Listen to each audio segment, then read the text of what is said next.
Welcome to Real Estate Investing in 2023. Glad everyone could make it tonight. Let me know if you can hear me okay or if I need to do any adjusting of volume in the chat box, please. Can everybody hear me?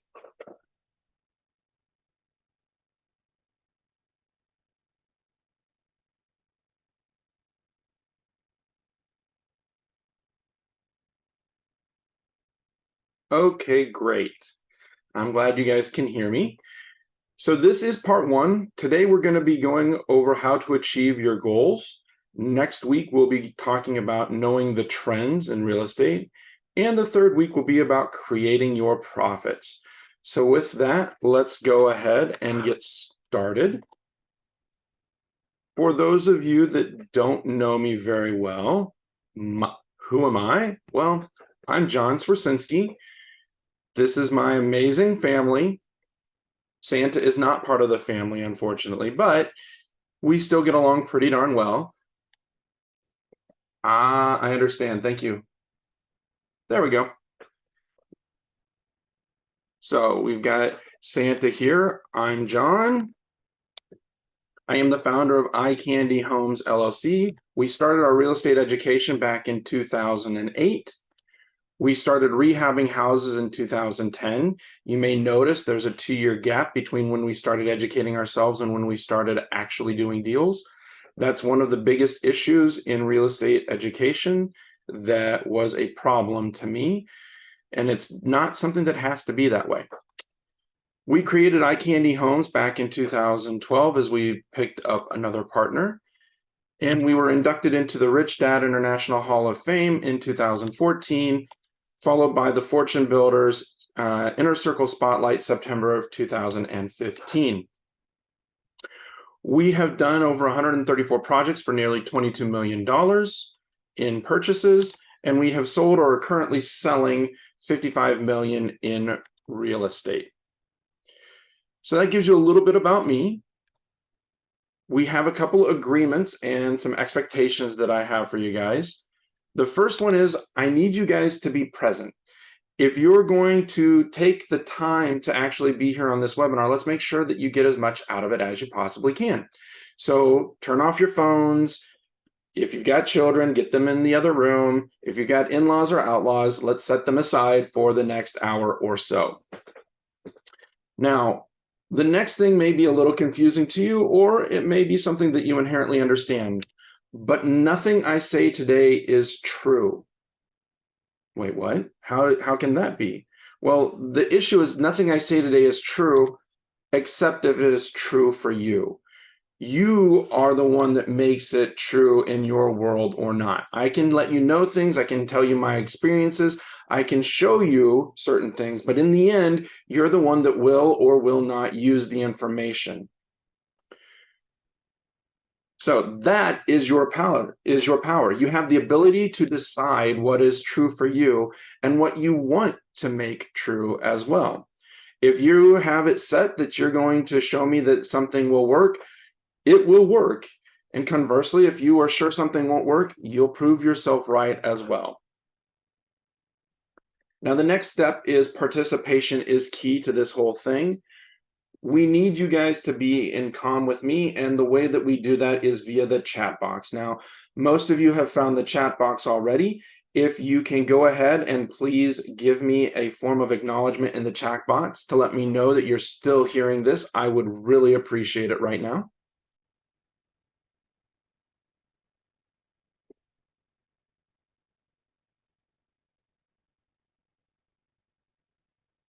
Okay, good.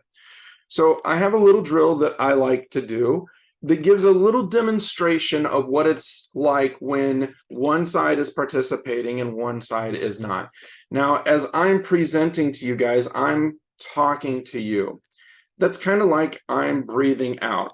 And on your side, you're listening to what I have to say, which is the similar thing to breathing in. So what I want to do is I want to do a little drill where I want you to try and breathe in for as long as you possibly can without passing out, please.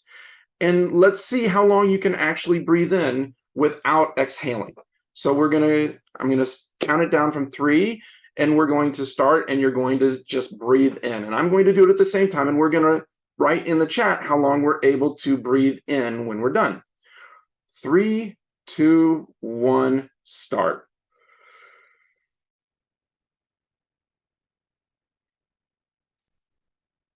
All right, I made it to 15 seconds. How about you guys? 12 seconds, very nice, Janelle.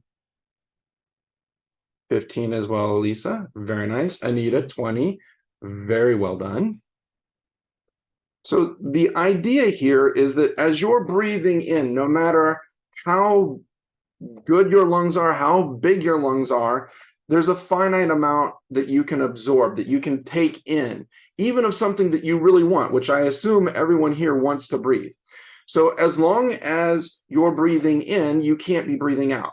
Well, in this webinar, as I'm breathing out, as I'm talking to you, you're breathing in. And so if you don't communicate with me in the chat, eventually it becomes too much, and it's just not something that can be continued. So that's why we want to make sure that you're participating in the chat. Does that make sense?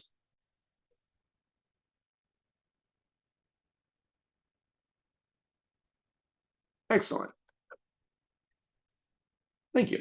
Okay, now the next is a rather simple point as well. If you don't understand something, ask. I'm not going to embarrass, or that will never be my attempt to embarrass. It's just not something that's needed or wanted. And if you don't understand something, then you're not going to be able to continue picking up the rest of the information, or it will be very difficult for you to do so. So instead of just kind of setting it aside, go ahead and ask questions. This webinar will be much more fun for all of us if we actually do have participation going back and forth. And if you have a question, there's a pretty decent chance that someone else does as well. So I highly encourage you to do ask questions. And the single most important thing that you should do, no matter what, have fun. Look, if you're not having fun in whatever you're doing, your life expectancy goes down, your life goes down. So just whatever you decide that you're going to do, if you're going to be a part of the webinar, have fun doing it. If you're going to be an employee, go be the best employee you can and have fun at it. If you can't have fun in what you're doing, then you probably need to find something else to do. Does that make sense?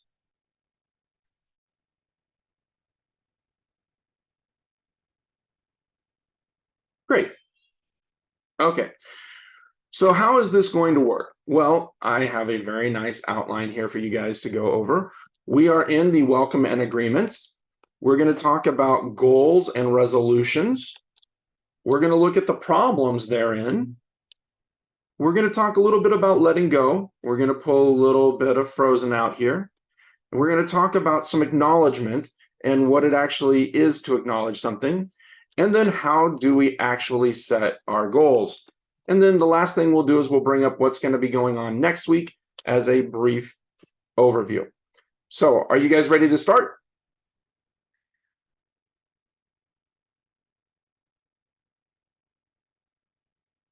Wonderful. Then let's begin. So how often do others reach their goal? When you listen to people, when you talk to friends, when you talk to family, when you talk to coworkers, when you hear about people, do you hear a lot of people say that they're going to set a New Year's resolution, or they've got their goals for 2023? Do you hear a lot of people saying that they're going to set goals, or is that something that you don't hear? Let me know in the chat. Is that something you hear a lot of, or is that something that you don't hear much of?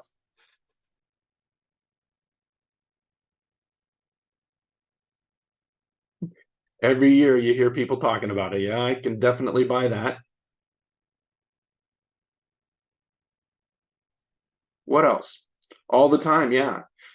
Now, these people, when they talk about their goals, do you often hear them talking to you about how they achieved their goals, or they kept their New Year's resolution, or they were successful in their goals?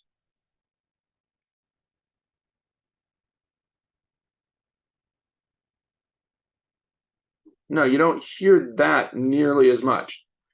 You know, people, you hear a lot on New Year's Eve, on, the 30th of January, even, today, that they're going to be setting out, I'm going to make a new me and it's going to be so improved, it's going to be wonderful. But by the time February, March, April, May, June rolls around, people don't keep talking about it and they're not pushing themselves forward nearly as much as they were to begin with. Now, that's what we see in here, but here's a scary statistic that I saw from Inc.com article that was actually a couple years ago, but I saw an updated one that was a little worse. 8% of people here in the US actually achieve their goals. Now, this is from an article, The Science Says Only 8% of people actually achieve their goals. Here are the 7 things they do differently, from Inc.com again. So that means that 92% do not achieve their goals. Now, the tough question is, are you a part of the 8% or are you a part of the 92%? Now, it's a tough question because it can be tough to confront if you are hitting your goals or not. The first thing I'd point out is, are you part of the number was like 54%, that was the number. 54% actually create targets. They create a goal that they want to hit for the year. Now, if you're hitting that, if you're one of those people that are setting goals, that's great. That's a start. If you're not one of those people that's setting goals or creating resolutions for yourself, that's fine.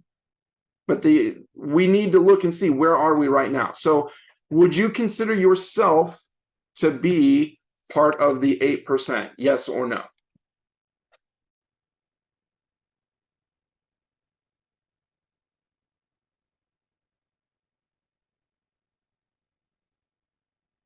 Excellent, Elisa. Very good job at actually looking at the situation, Janelle. RK, yeah. Thank you for telling. Now, one of the things that we're going to talk about a little bit later tonight is kind of the point of view of, when I asked, are you reaching your goals? There's an implicit question of, are you reaching any part of your goals? I didn't specifically say that, but it gives an idea of how you're looking at it. If you're not reaching your full goal, are you achieving goals or are you not? What do you guys think?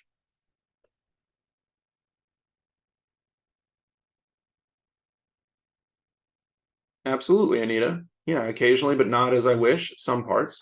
It makes sense. And that's something that happens to me as well. And Janelle says I get somewhere along the path. That's absolutely true. We're going to talk more about that later tonight. So let's just kind of put that in the pocket. Not for not making them. Okay, good. Well, so how can we move into the 8%? How can we move into the people that are setting goals and actually reaching them? Is that something that you guys would like to do?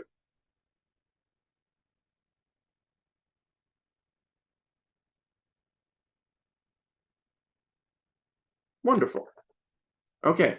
Now, I didn't say it would be easy for you to achieve this. There are some things that we're going to look at tonight that may be difficult to accept. And if you decide that it's not going to be correct, then you will make that the case. If you decide that you're going to push through these things and look at the tough questions and answer, not for me, for yourself, because honestly, it doesn't matter whether or not you tell me. What matters is, are you looking at the situation for yourself? Because you can say things to me in a chat, and you can say the truth and you can say the not the truth, but you actually do know one way or the other. So you're not lying to me. It's what's going on for yourself. If you want to succeed, you need to know where you currently are as well as where you want to go. That's why we're starting this out with, do people in general hit their goals? Do Some of the friends you know, do they talk about it? Do you hit your targets? Do you hit all of them, or are you hitting some of them? What is the current situation? Because if we say we want to create a goal of something that we want to be in the future, we also need to know where we are right now so that we can go from here to there. Does that make sense?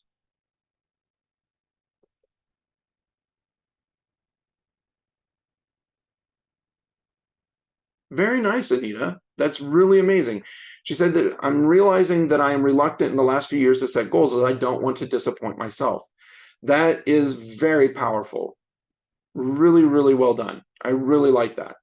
That takes a lot of confront to be able to see that. Now, one of the things that I have heard is resolution is something we say and are resolute about. But what the hell does that even mean? I mean, like it's great that we're going to set about and make a resolution and we're going to make it happen. But being gung-ho about it or being excited about it doesn't actually bring it into existence. So how do we move forward? Well, the first thing we need to do is actually look at what is a resolution. So the first Oxford Dictionary definition that I came up with was a firm decision to do or not do something. An example of this is she kept her resolution not to see Anne anymore, or a New Year's resolution. The second definition that was on Oxford was the quality of being determined or resolute. I like when the base of the word is actually used in the definition.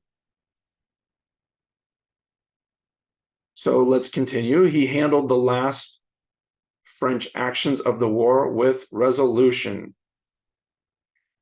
Yes. Number 3, the action of solving a problem, dispute, or contentious matter. Okay, that's nice. The peaceful resolution of all disputes, a successful resolution to the problem. These are very good. But where does the word come from? Well, the derivation is Middle English resolution, from Latin resolution, resolutio, from resolvere. And if you look that up, then it tells you to also go see resolve. Well, if you look at resolve, that comes from Middle English, from Latin resolvere, to unloose, dissolve, from re and solver, and you can find more at solve. Great.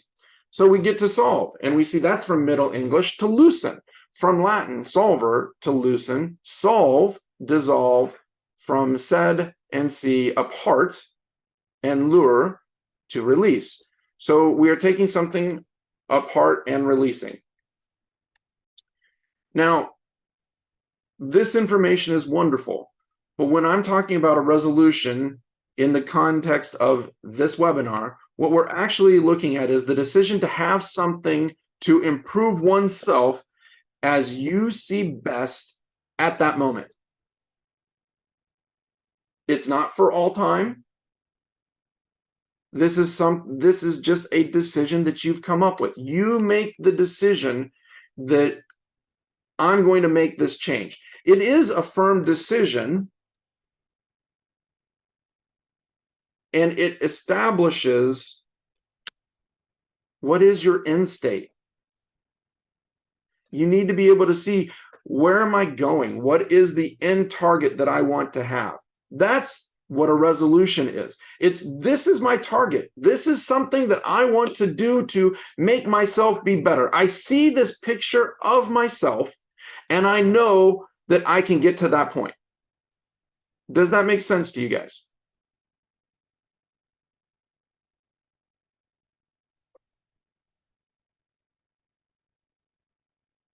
Wonderful.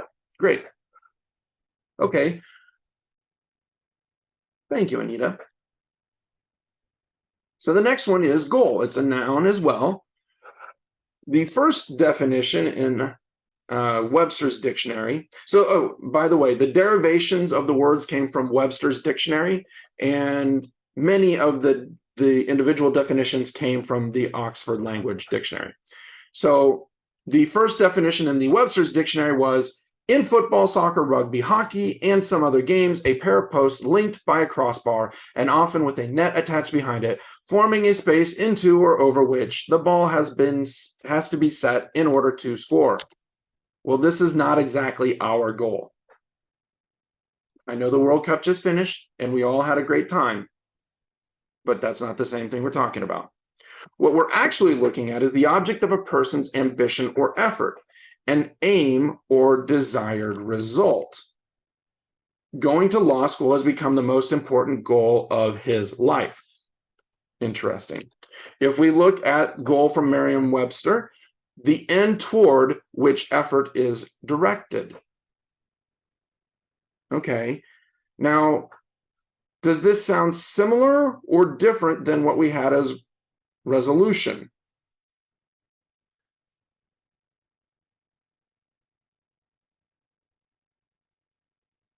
Yeah, it does sound similar at this point. Now, we're going to go into the derivation of it because that actually shows some of the differences significantly. The goal is high-speed rail travel. Again, derivation, Middle English goal, which is a boundary or a limit. Now, if we go back to resolution, we did not talk about a limit or a boundary, but we were talking about what we wanted to have. So that's very interesting. So the definition that we're using here is something you put in the future that you create through intention. So this is not something that you currently have. It's something that you decide to become. You're coming in and saying, this is what I want to be. Does that make sense?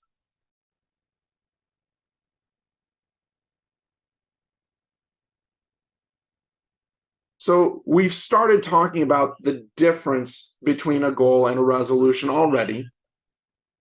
And one of the biggest differences is that one takes place in the past and the other creates a future for you.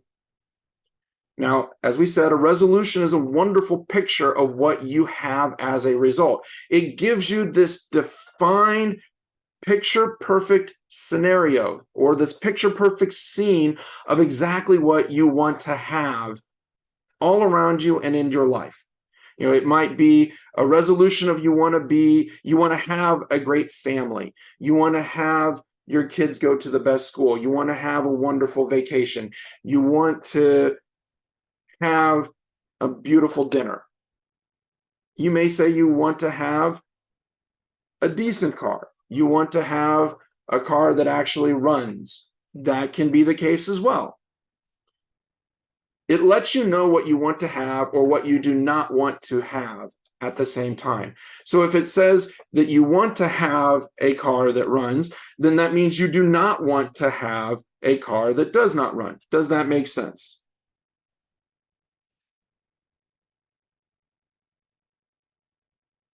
Great. When you create a resolution, what you're actually saying is that you already have that end result. That I have the car. I can use the car. I can, I'm going to the gym. It's something that I've already done in my mind. It's done. And at the end of the year, I'm going to be 30 pounds less than I am this year. If that's your point of view, if this is a result that I've already achieved, I need to let the time tick by, clock, clock, clock, clock, clock, clock, clock, and then you'll see it. The physical universe has to catch up to me because I already know where I'm going to be. But if you don't put that there in the first place, then you don't have that destination in mind that you want to go to. Do you guys see that?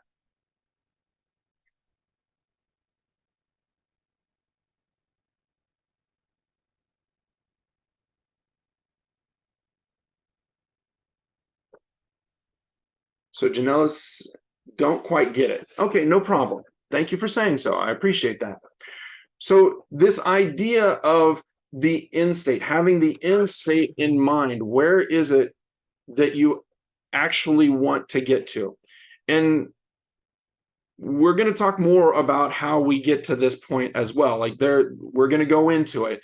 in more depth for sure. But it's just this idea of when you're looking at a resolution, it's not something that you say it's going to happen. It's something that from your point of view, it already has happened. You already have that result. If you have a resolution that you're going to make dinner, you already know what the dinner is going to be. Now, can it be that the dinner will not turn out the way you want because something happens in between now and then? Absolutely. We'll talk about that a little bit as well. What comes up and creates those sidetracks from your end result. But the attitude, the point of view that you're taking on is that I already have this result. There is no question that it's going to happen. If I ask you, are you resolute that you are going to be able to get 6 hours of sleep tonight, or that you're going to be able to get a good night's sleep, whatever that is to you? Well, if you know that, yeah, I can go to sleep and there's no problem, then you have a certainty that this is the result I'm already going to get. I know that I'm going to wake up well rested. And conversely, you can say that I know I'm not going to get a good night's sleep because I'm only going to get 3 hours of sleep, or I'm only going to get an hour of sleep. Like, you can have that certainty. I'm not saying that the resolution has to be good or bad. We're not putting a plus or a minus to it. We're just saying we have a certainty that you can make it happen, and that you already can make it happen. There's no question of what is your name. You have certainty that you know your name. You have certainty that your kids are going to do the right thing, or you have certainty that they won't, depending on what's happening in your world. So you're looking at this resolution. It comes from resolve to come in and make sure that something has happened. You're putting it's already there in your world. Even though you don't see it yet, it's there. Does that make sense?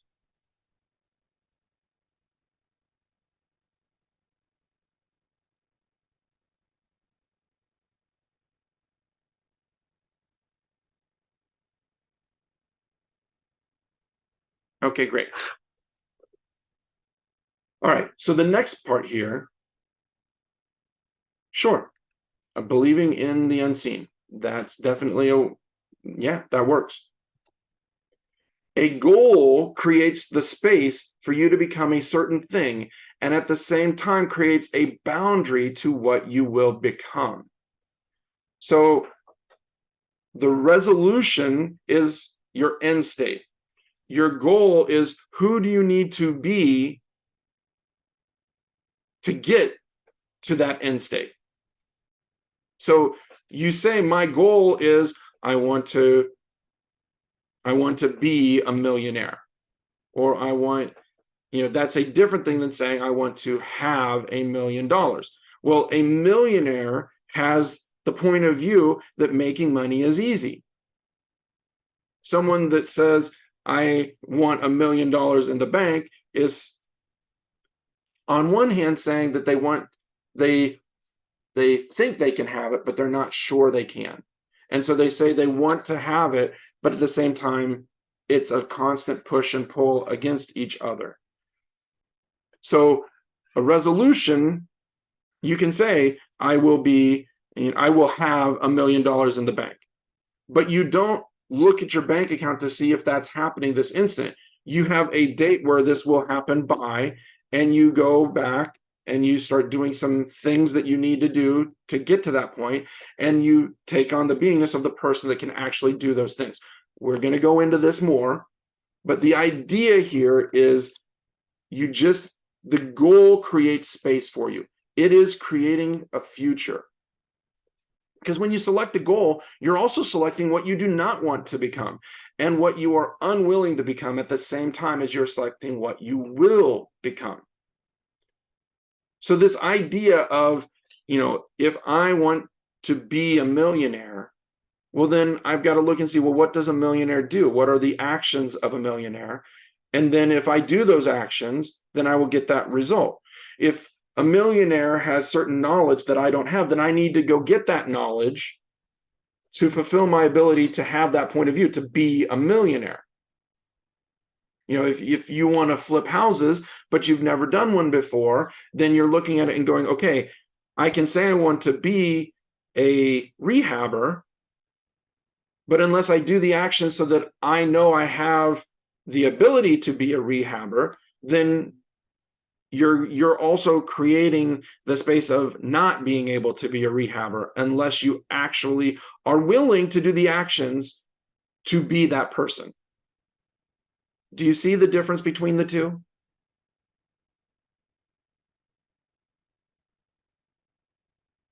Excellent. Now, we said that when you select a goal, you're picking what you want to become and what you don't want to become. It's not a bad thing. It's just to let you know that it does limit you. If you say, I want to be a millionaire, then at the same time, you can't say, I want to be a homeless person living on the street.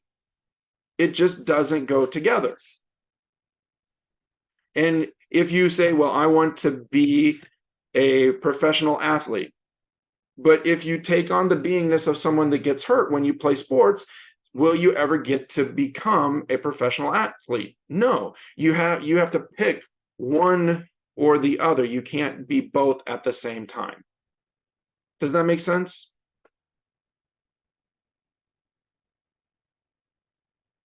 Great. Okay. We know the difference between goals and resolutions, so what's next? Well, there is another issue that we need to handle.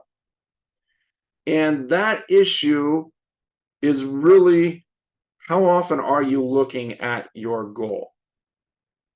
This beingness, are you looking at it all the time? Are you looking at it once in a while? Is it something you're like, oh, well, I said I want to be a millionaire, but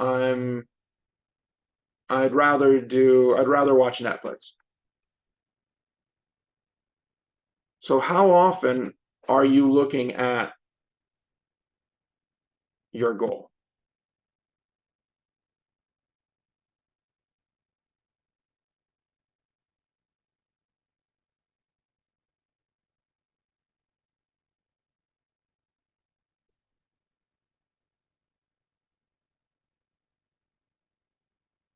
Absolutely, Janelle. You do have to break it down into pieces to get there. 100%. Well, what does it mean that you want to put something there? Like, how often are you looking at your goal? That you've got to come in and you've got to put there what your goal is. So what does it mean to put it there? Look at it from different perspectives. Absolutely. That's very true, Janelle.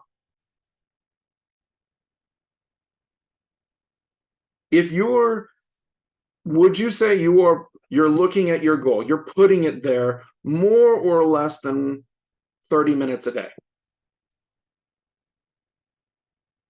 And remember, I didn't say that it would be easy or hard. I just said there were things that we needed to look at to be able to get where we want to go. So I'm not saying that more or less is right or wrong. I just want you to look and see how much are you putting into where you want to be, what you want to become. Do you see what I mean?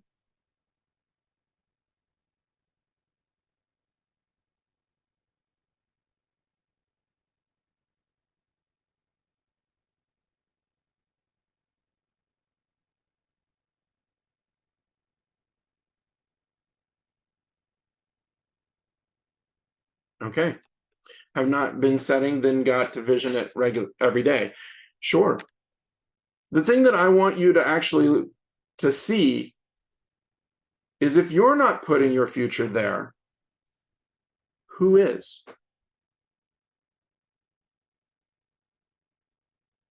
So if you're spending 30 minutes a day creating a future for yourself, if you're not putting it there, then who is the other 23 and a half hours of a day? So there's a lot of noises, a lot of distractions that happen when we go out into the world. There's a lot of what I've heard called barking dogs. It's just a term where there's a lot of distractions, things that pull you in 15 different directions. And if you don't have your goal known and at the forefront of your mind, how can you hope to achieve it?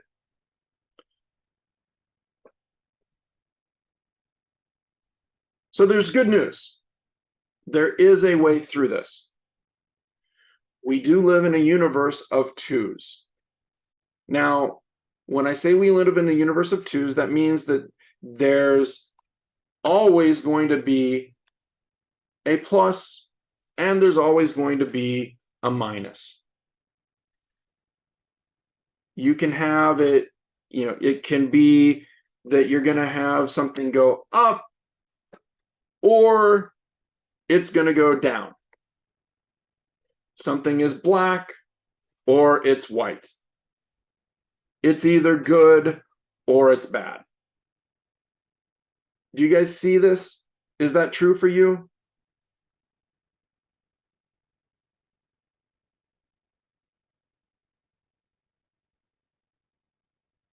Now, of course, you can have more than two components, but the universe was created with a starting point of two. So if we have two, and you can even look at it as when you get down into the atoms, there's a proton and an electron. And even as you dig deeper into the neutron and how it breaks apart, it's still two. Everything's in twos. That's just how this universe is built. So if we're coming in here and we're having a problem of we're putting it there or we're not, we need to be able to look at when we don't put it there. So give me just a moment. I need to change something really quick.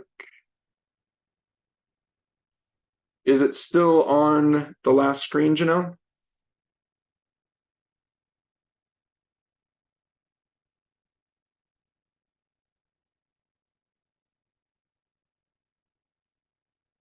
Wonderful. Okay, just one moment.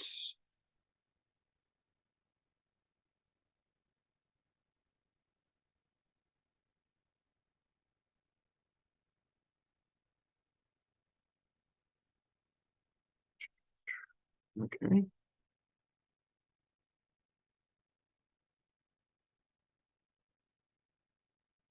All right. There we go. Apologize about that. So the next thing we've got to look at here is, okay, well, how do we actually move through?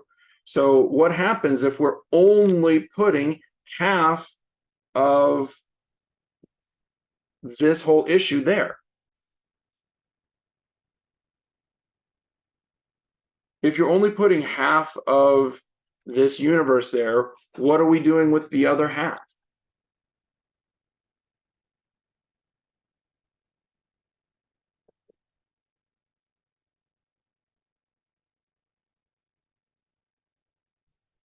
Absolutely, Janelle. You're leaving it to chance.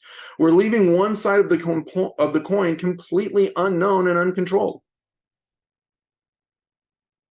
If we don't actually know that we're not controlling it when we turn away, we have no chance of actually getting where we want to go. The instant we stop putting our goal there, the uncontrolled side takes over. Like it's not to say that things being uncontrolled or unknown is a bad thing. I'm not saying that at all. What actually happens is when you put something on the other side of the coin, it creates random chance and unexpected surprises. This can be great, or it can be a real pain in.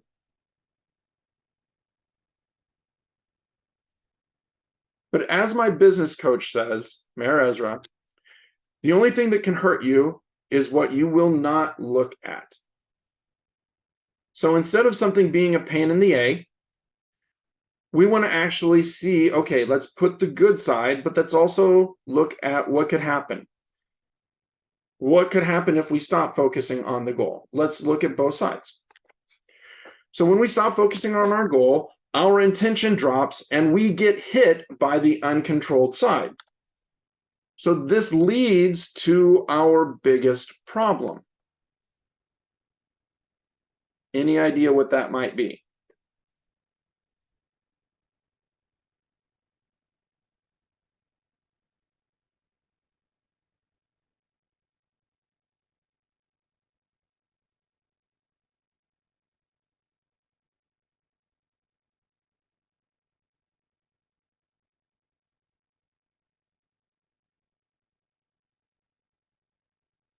The minus, yeah. Well, we've talked in the outline a little bit about letting go. So what is the worst thing that can possibly happen to you? What do you think?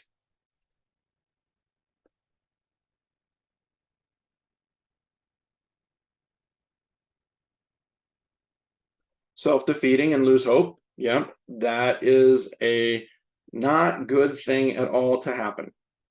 What else? What else could be the worst thing that could happen to you? Lose everything, get sick. Yep, that's true. That's very bad. Well, I want to go back to something I said in the agreements. Nothing I say today is true, except if it is true for you. Do you guys remember those lines?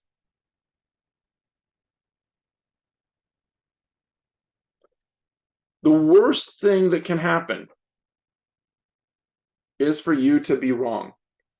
Now, you might say, John, I that's not a big deal to me. I can be wrong. It happens all the time. So that may be true. The question that I would have for you is, when you say this is something that I did wrong, do you follow it up with because so and so and so and so, or I was wrong because I didn't know all the information, or I was wrong since I thought that it was this way, but it actually wasn't. Do you guys see that there's always a but, or there's always an excuse for how you're not actually wrong? Do you see that?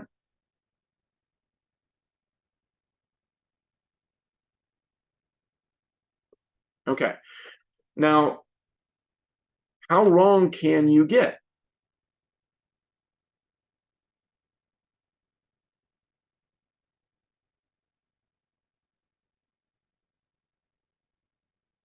Absolutely, Anita. Dead wrong. 100% correct. The unfortunate part in this is that we will fight tooth and nail to be right, even when that is what will kill us. Nothing I say today is true, except if it is true for you. If you decide that something I'm saying is wrong and you want to be right about it, then even if I'm giving you gold, it will not help you. The same is true for me. If I am set that this is the only way that it can be, and I'll go down with the ship fighting for it. I'm sure you have family or friends who, if it's not their way, it's absolutely wrong and it's terrible and it has to be started over from scratch. Does anyone else have that relative or friend that looks at things that way?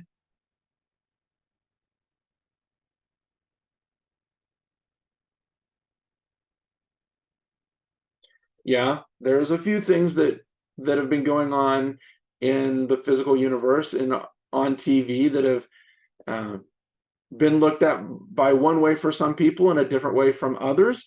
And there's large fights that will ensue just because one side is not willing to let the other side have their point of view. We will continue down the path of destruction while unaware. But the glorious thing in this is by becoming aware that being wrong is a trap, it frees us up to actually let go of that right or wrongness. And so far, this is pretty damn depressing.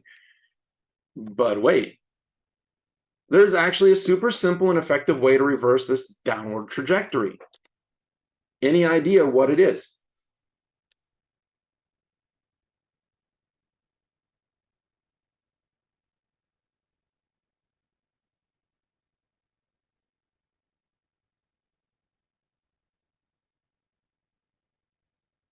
Let go of being right. Absolutely. How could something this amazing be hidden? Well, it's not. We're talking about it. Are you guys ready to get into it even more?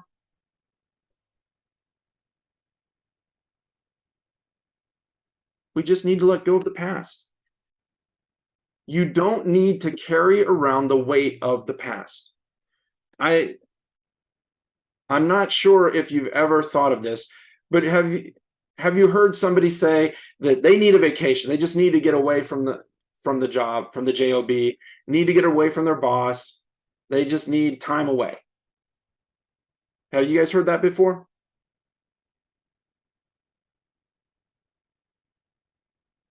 Well, the issue is when you go on vacation, most people still carry around that annoying boss with them, or that negative neighbor who knocked over the trash can last week, those sons of da, da, da, da.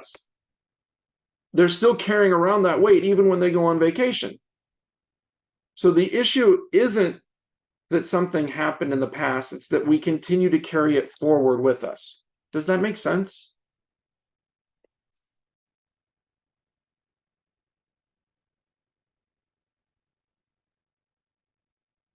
Is it real to you that the past can weigh you down? Have you, a little game, have you ever weighed yourself when you were happy and then compared it to weighing yourself when you were upset?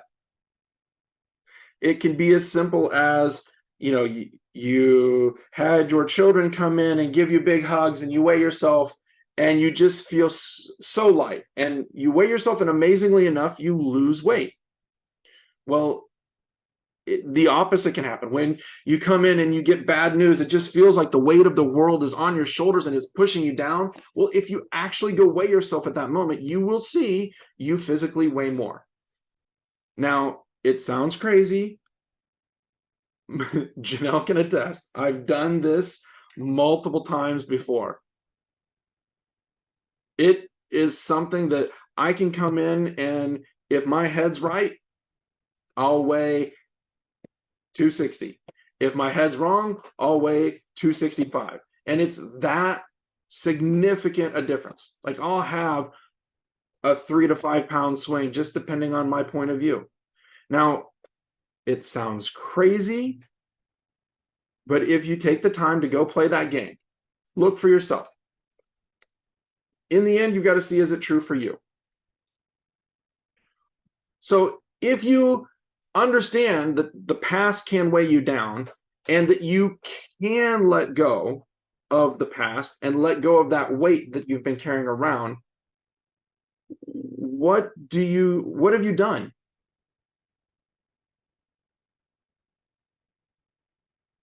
If you let go of the past,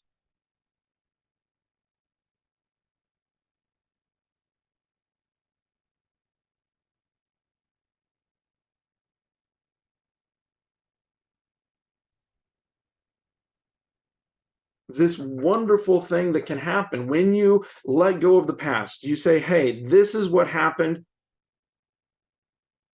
You can say, I don't understand, or I understand why it happened, but we just see that it did.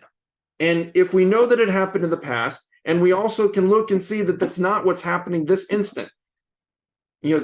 My boss was an a-hole to me last week. Well, is he an a-hole to you right this instant? Is he right there standing over your shoulder yelling at you? No, not this instant. So if we actually can separate what's happening now from what happened in the past, then we can actually move on. We can acknowledge it and move on. See, that's what's so great, because we can actually let go of the past. The past stops so many people from being able to achieve their goals, because they're certain that what has happened in the past is what will happen again and again and again in the future. You may, I can say, well, I know my mom. If I say this to her, she's going to say blah, blah, blah. Yeah, that's fine. But that doesn't mean that every single time you say those exact words to her that she's going to say the exact same thing back to you. She may say it a lot of the time, but not every single time will it be exactly the same thing. Do you guys see the difference?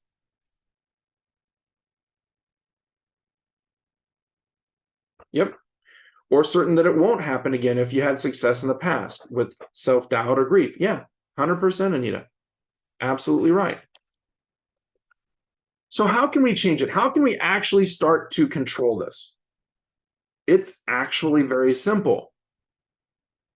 It's not something that's going to be this big, arduous journey of 1,000 steps. No, this is really simple.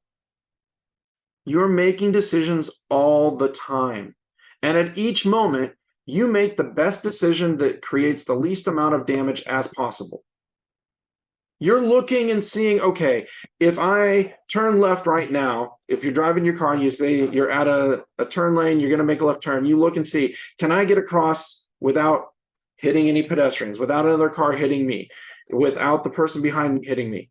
You're looking at this and you're making the best decision that you can at that moment.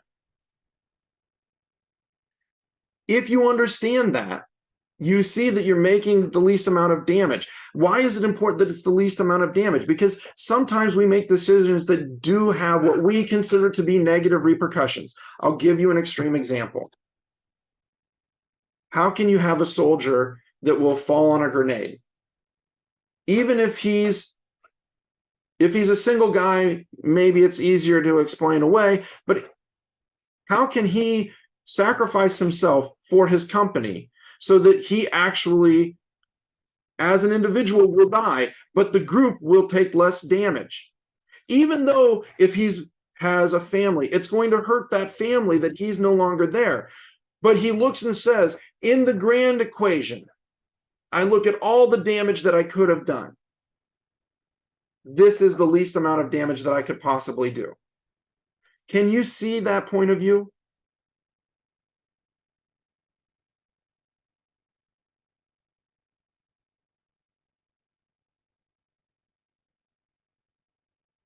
Yes, absolutely. Here's the underlying amazing situation. You are perfect, and anything that is not perfect is not you. At every given instant, you're making the best decision you possibly can. Can there be damage? Can you look at it in the future and say, well, I wish that wouldn't have happened exactly the way it was. If I would have known this, it would have been different. That's fine. That may be, when you look back, you may see other options. But at the instant you made the decision, there was no better choice that you could make. You are perfect, and anything that is not perfect is not you. Do you see that?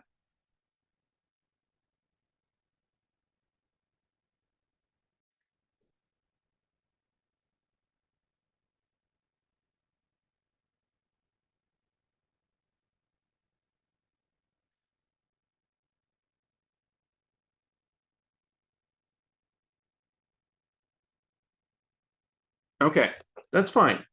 So you are perfect, and anything that is not perfect is not you.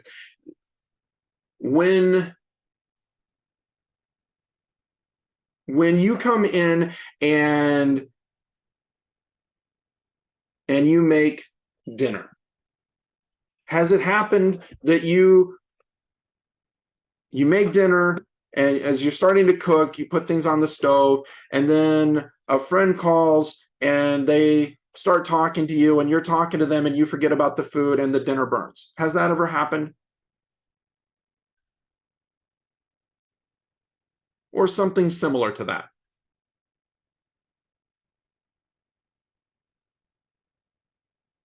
Okay, great. So if you have, when you have a couple of decisions that happen there, when you started to make dinner, you said, hey, I'm hungry, I want to make dinner. So you started that process and you had this end state of it's going to be a delicious meal. And so you go down that path. You have a goal of being a cook and you start doing that. But then your friend calls you and you look at the phone and you decide at that moment, well, this is Susie. I should talk to her right now. She might need my help. And so you answer the phone knowing that you've got food that's cooking, but you want to answer the phone because you want to help her. So you start talking to her. And as you're talking to her, you find that she does need your help. She needs your point of view. She needs your help in understanding what's going on, or why her boyfriend was being mean to her, or why the children are struggling in school, or whatever it is that they call to talk to you about. And in that moment, you recognize, I want to help Susie. Susie is the most important thing to me right now. I'm going to pay attention to Susie. And so you're talking to Susie, and your end state now is not about the food. Your end state now is about making sure that your friend is okay. And so you're right there. You're with them. And then 5 minutes passes, 10 minutes passes, 20 minutes passes, whatever. And suddenly you smell and the food is burning. Well, in the instant that you were talking, you made the decision to talk to your friend and you continued to talk to them, you decided this is where I should have my attention focused. When you start to smell the burned food, you may say to yourself, oh, great, I screwed up. I didn't keep my eye on the food and now it's burned. I wasted the food. That could be bad. But the issue is your decision to take your attention away from the food was actually perfect because you wanted to help your friend. Do you see that? Okay. So the instant you make decisions, you're making the best decision you possibly can. Yes, exactly, Anita. You didn't remember to set the timer, and that's okay. What we're doing is we're acknowledging that something happened. We had a target. We had this resolution we were going to achieve, but we didn't get there. Well, guess what? That's okay. There is one additional condition that needs to be applied to this idea of you are perfect and anything is perfect. Anything that is not perfect is not you. That one condition, we need to give that point of view to everyone we come in contact with as well. See, when we find the perfection in ourselves, when we realize we made this decision, the best possible decision at that moment was this, whether it's to start cooking the food or whether it was to talk to your friend, whatever the case may be, it was the perfect thing we did. It's okay to be, hey, I'm perfect here. I'm doing exactly what I need to be. As long as you apply that point of view to everyone else you come in contact with. Now, what happens when you do this?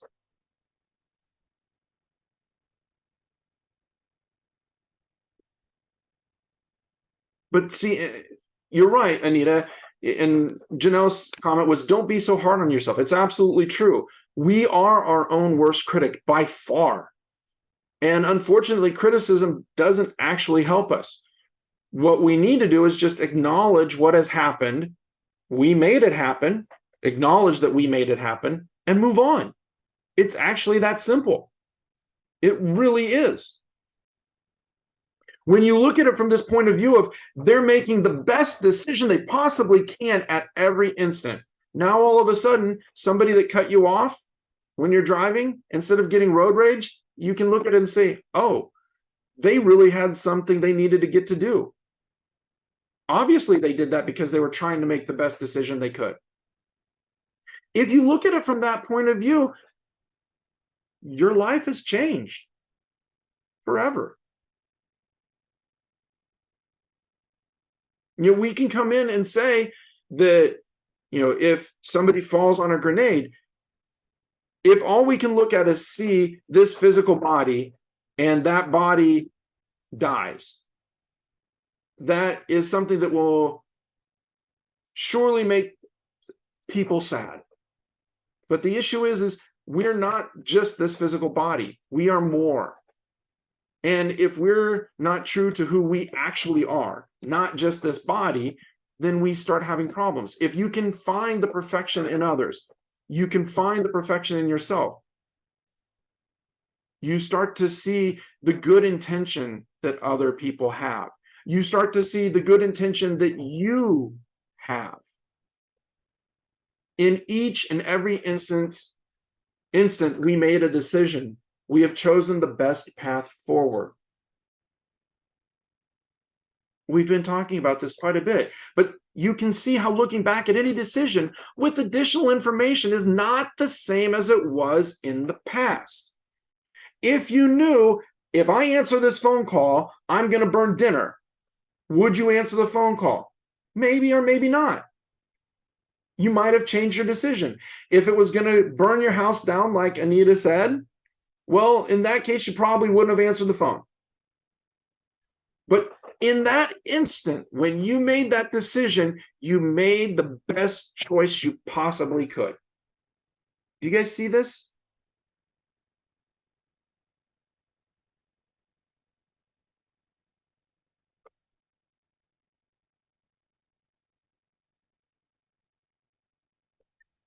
If we actually want to control, and by control, I mean take responsibility for the outcome.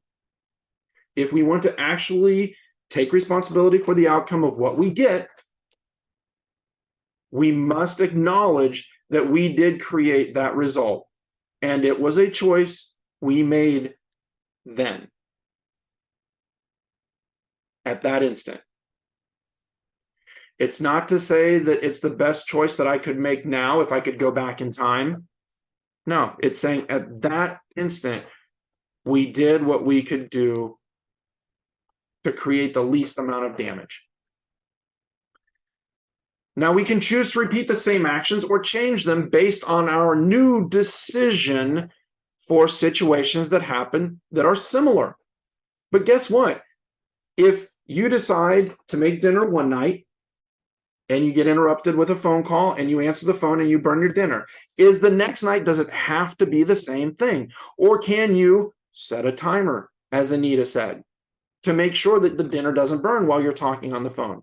See, with that additional information, you can make a different choice.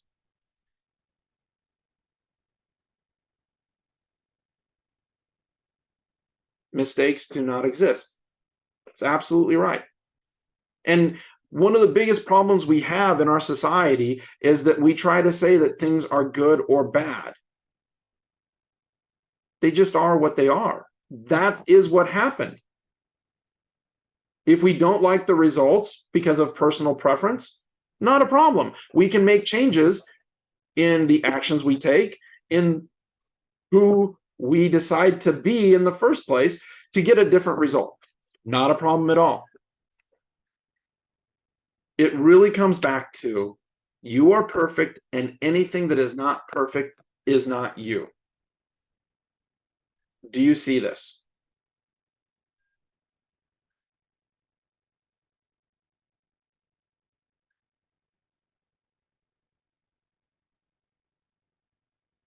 Absolutely. I love it. Okay. So, how do we set a goal? What do most people do? Well, most people do nothing. Absolutely nothing. Okay, great, John. You're not helping here. So, what do they do if they're a little bit better off? Well, if they're better off, they make a resolution or a goal and they still don't reach it because they don't really know what the words mean. They don't really know what they're doing or how to actually get there. So what is really going on?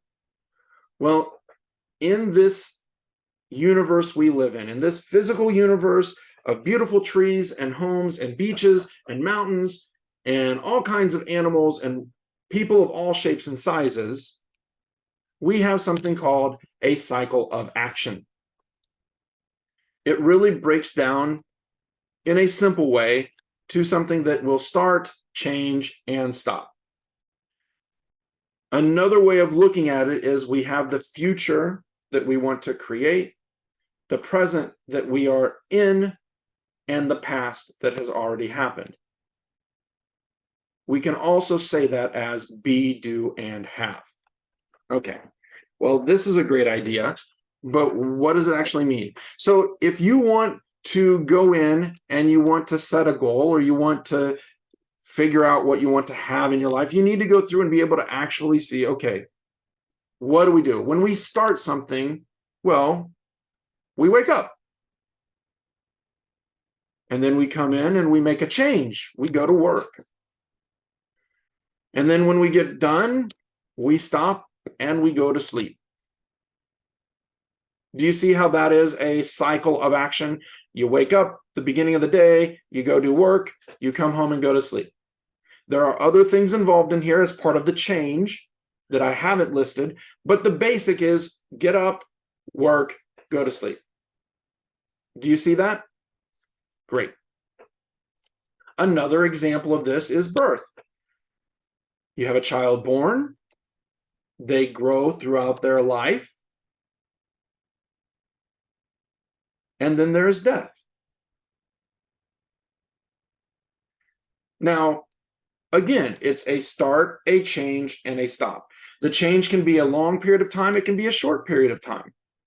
Sometimes, has it happened that some people have lived over 100 years old? Yes, that's a long growth cycle. Has it happened that a baby will be born and then they die within a week or two of being born? That's a short growth cycle. These things can happen. They're just different versions of start, change, and stop. Another sillier example is we start by getting in the car. We drive somewhere and then we get out of the car. So these start, change, stops, they're all over the place. They're in all aspects of our life. And we just need to look and see, okay, how can we start to control, start, change, and stop? So what do most people do? Well, they randomly start and hope it leads to actions and results that they want. This gives them a chance at success. Unfortunately, it is a very, very, very small chance of success.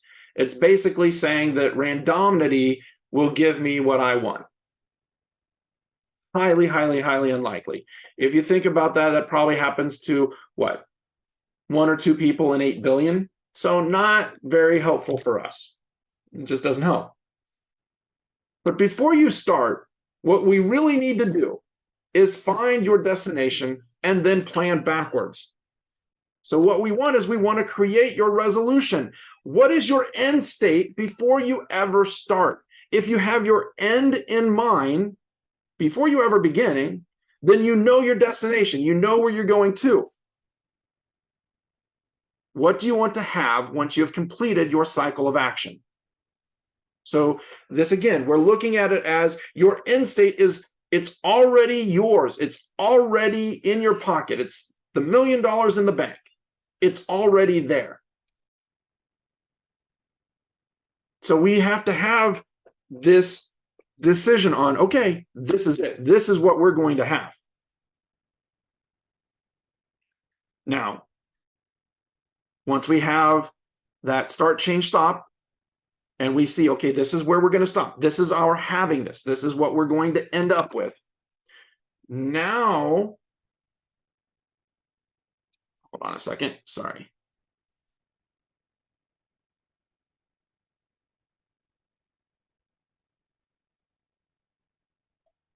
That's rather interesting. I love when PowerPoint is a little different.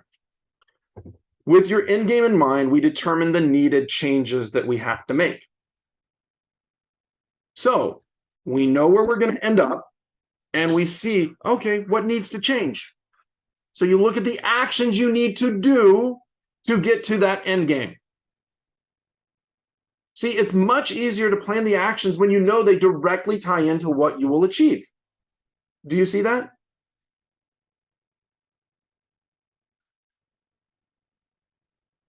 Now, understanding what you need to do, you can make the decision to be that person. And what do I mean when I say be that person? Well, you take on the point of view that you want to do those actions so that you will have those results. It's totally a choice. If I come in and I say I want to be a good dad, well, then I'm going to do the actions whether I like them or not. If I need to help my children become the best they can possibly be, there's going to be some things that I may not like doing. I may need to get them to look at things that are uncomfortable. I may need to have conversations that I don't really want to have, but I know I will have because of the fact that if I don't, I'm not putting him in a position to be the best person he can be. Now, the amazing thing about this is that it's not a permanent thing. You can change it at any time. See, so many people get stuck up in this thing of, well, I've decided I'm going to be a millionaire and I'm going to be that millionaire by this date. And then they get on the way and they're not there. And they get frustrated and they get upset and they decide, well, I can't be that person anymore. And they change. They don't actually stick with it to continue making changes in their actions, not in their beingness. See, just because you decide you're a millionaire, that you're going to be a millionaire, doesn't mean that you're going to be that you're going to have $1 million in your bank account immediately. We live in a physical universe where there is a time lapse. You decide something, you go through, you do marketing to get people. It still takes time for that to manifest, for that to show up in the physical universe. So you don't change who I'm going to be, you change your actions, what I'm going to do so that I get more people. Doesn't mean you need to change your beingness, it just means you need to change the actions that you took. Do you see that?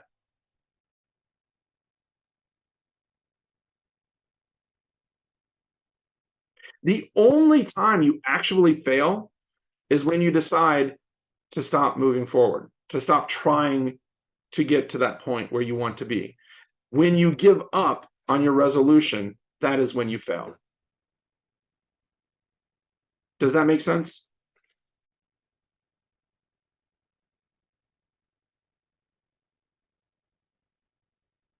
So the answer to this is to plan backwards. Decide what you want to have, discover what you need to do, and then become the person who can do those things. It's really straightforward. By completing these steps, you'll create the fourth version of our cycle of action, which is actually be, do, and have. Once your plan is in place, now you start at the front. You choose to be that person. You become who you need to be. Then you do the actions that are needed, and you will have created your result. Do you remember how I said in the birth, growth, death example of start, change, stop, that change can be a very long or a very short period of time? See, many people have this assumption that, well, if I'm going to make some changes, they have to be instantaneous. They have this standard that says, and they may not even realize it, but they say, well, for me to be a success, I have to go to have $1 million in the bank within 12 months. Okay, that's wonderful. That you can say that that's what makes you a success or not, But success is actually the number of validated improvements that you have made. Are you doing the steps that are going to keep you on that path? When we talked about, do you achieve your goals? Were you acknowledging the steps you made along that path? Many people don't. And that's why they struggle. I'm not saying that's you. It could be Bob. It could be Suzanne. It could be anybody.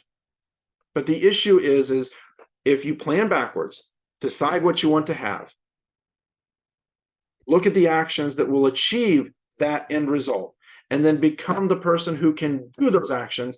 Now that you know those 3 steps, now you can actually implement them and be that person, do those actions, have that result.